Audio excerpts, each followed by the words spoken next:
નમસ્કાર.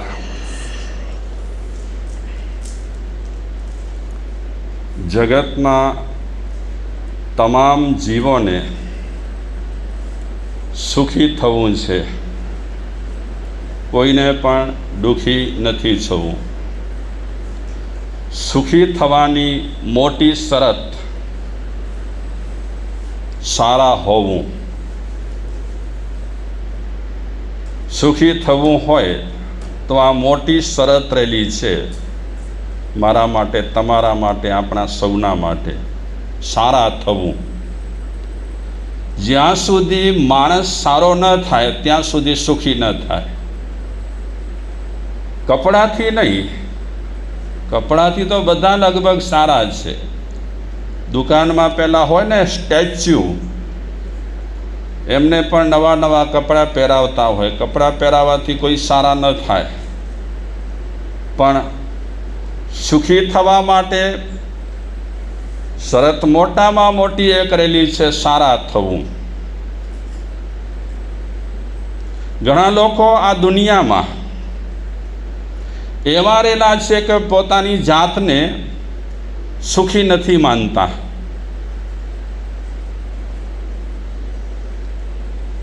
રાત દિવસ એના મનમાં એક જ વિચારો રહેલા છે કે હું દુઃખી છું, હું દુઃખી છું.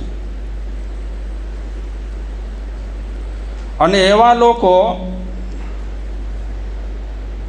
એમને નાના નાના કારણો પણ દુઃખી કરતા હોય.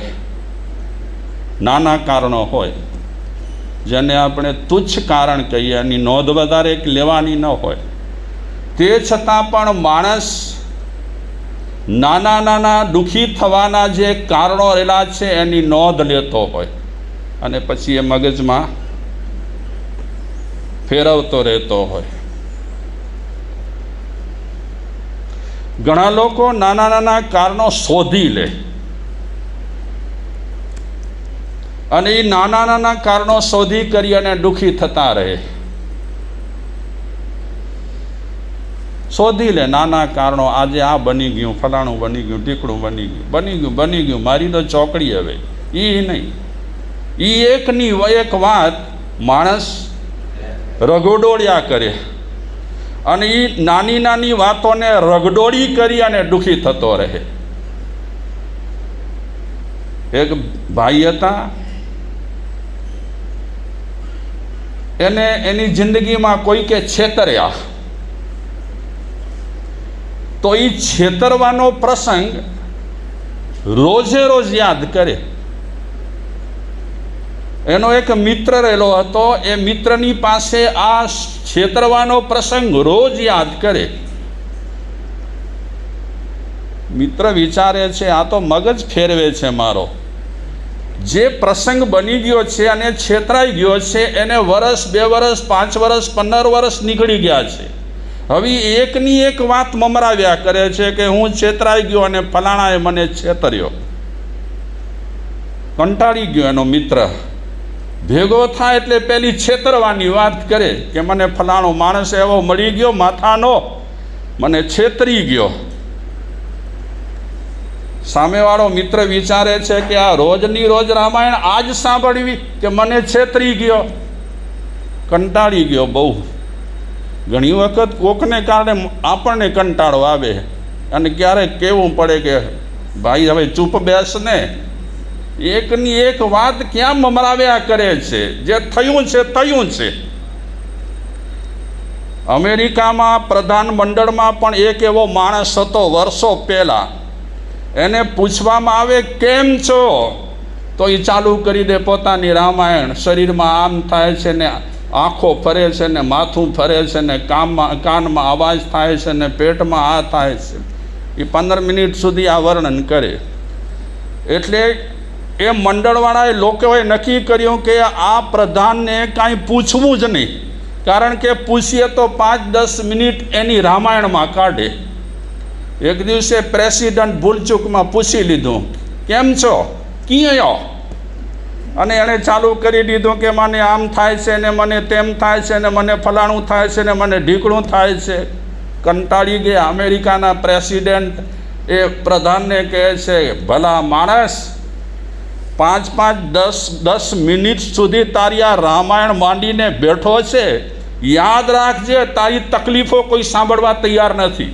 આ તો ઔપચારિક રીતે માણસો પૂછતા હોય કેમ છો, એનો મતલબ 5-10 મિનિટ તારી રામાયણ લીધા રાખે, મને આમ છે ને તેમ છે ને ફલાણું છે ને આ થયું છે ને.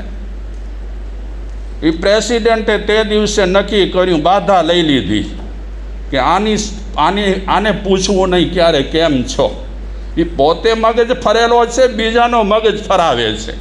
એટલે ઘણા માણસો છે નાની વાતોને ઘૂંટિયા કરે. તો પેલો મિત્ર વિચારે છે કે છેતરાયો. હવે એકની એક વાત ક્યાં રગડોડિયા કરે છે. એક દિવસે એણે નક્કી કર્યું કે એની બોબડી તો બંધ કરાવી મારે. બોબડી નહીં પણ આ વાત કરે છે હું છેતરાઈ ગયો. એટલે એક દિવસે એના મિત્રે એક જોક્સ સંભળાવ્યું. જોક એટલે સમજો ને તમે, રમૂજ ટૂચકો સંભળાવ્યો એટલે સામેવાળો હસ્યો. પછી બીજા દિવસે એનો એ ટૂચકો સંભળાવ્યો, ત્રીજા દિવસે એનો એ ટૂચકો સંભળાવ્યો. ગમે તેવો સારો રમૂજ ટૂચકો હોય, રોજ આપણે સાંભળીએ પછી હસીએ આપણે, આને બદલાઈએ તો નતો બદલાઈએ, યાદ રહી ગયો, કંઠસ્થ થઈ ગયો તારો આ જોક, હવે બદલાવે ને. તો એ મિત્રે પેલા મિત્રને જોક સંભળાવ્યો.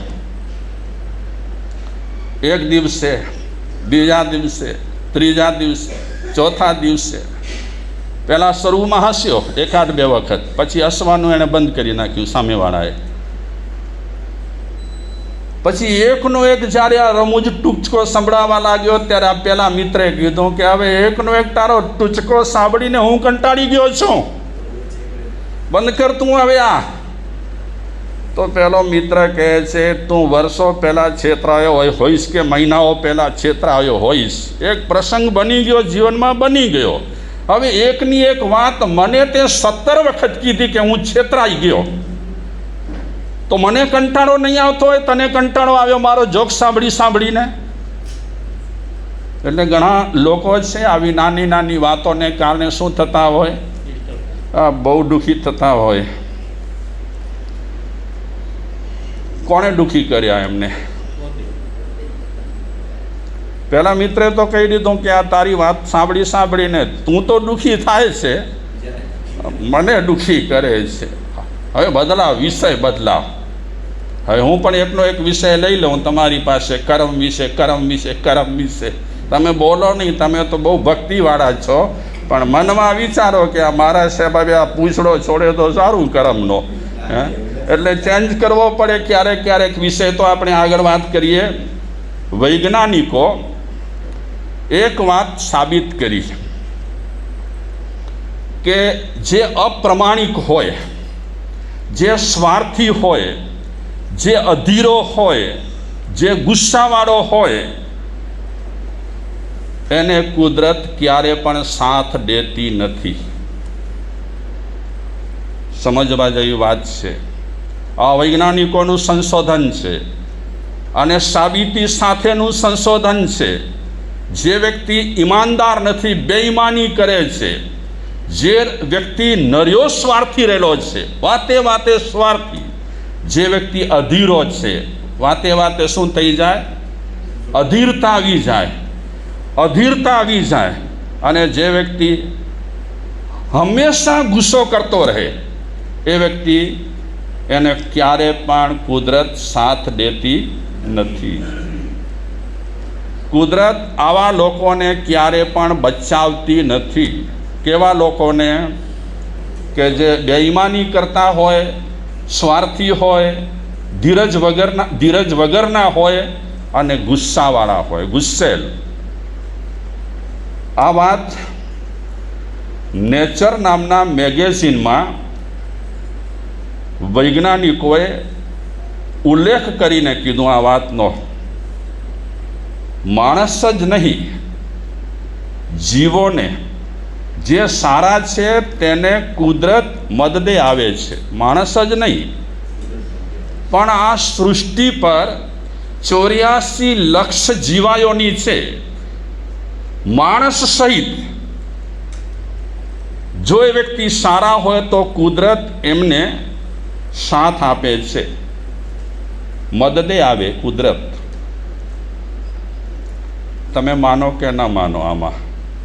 ચાલો આપણે આરા બારાઓની વાત છોડી દઈએ, દેવલોકની વાત છોડી દઈએ, હમણાંની વાત કરીએ, અહીંયા બેઠા છીએ એની આપણે વાત કરીએ. આપણે અગર સારા હોઈએ તો કુદરત આપણને મદદ કરે કે નહીં? કુદરત આપણને સાથ આપે કે નહીં? બરાબર છે. તમે તીર્થંકર ભગવંતોના વર્ણન વાંચો છો, સાંભળો છો. એવા વર્ણન આવે છે તીર્થંકરોના કે જ્યારે જંગલમાં એ વિહાર કરતા હોય ત્યારે જાનવરો પણ નમતા હોય. એવા તમે ચિત્રો પણ જોયા હશે. તીર્થંકરોને જાનવરો નમે.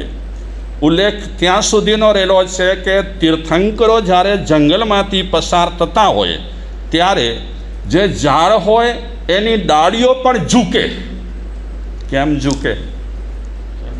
પક્ષીઓ પણ અભિવાદન કરે. કોનું? આવા મહાપુરુષો રહેલા હોય, જીનેન્દ્ર પરમાત્મા રહેલા હોય, સત્પુરુષો રહેલા હોય, તેમને કુદરત પણ આવી રીતે અભિવાદન કરે છે. એક પ્રોફેસરે એવું તારણ કાઢ્યું છે કે ખરાબ, અનીતિ, સ્વાર્થી, આવેશવાળાને કુદરત સજા આપે છે. આ એક પ્રોફેસરનું તારણ છે. જે માણસ અપ્રમાણિક છે, જે માણસ સ્વાર્થી છે, જે માણસ આવેશવાળો છે, એને કુદરત સજા આપે છે. તમે હા પાડશો કે ના પાડશો? કુદરત સજા આપે છે, નથી આપતી?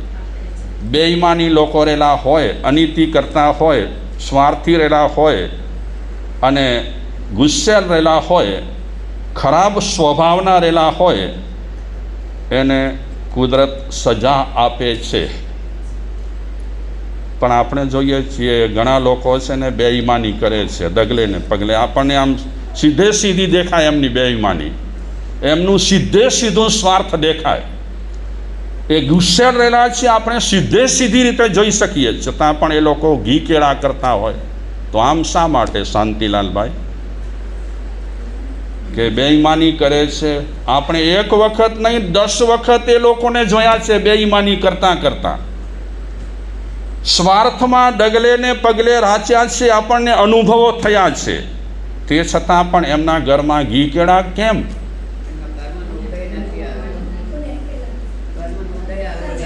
બરાબર છે માજી કે હમણાં ભલે ઘી કેળા હોય, કારણ કે આપણે બધા જેમ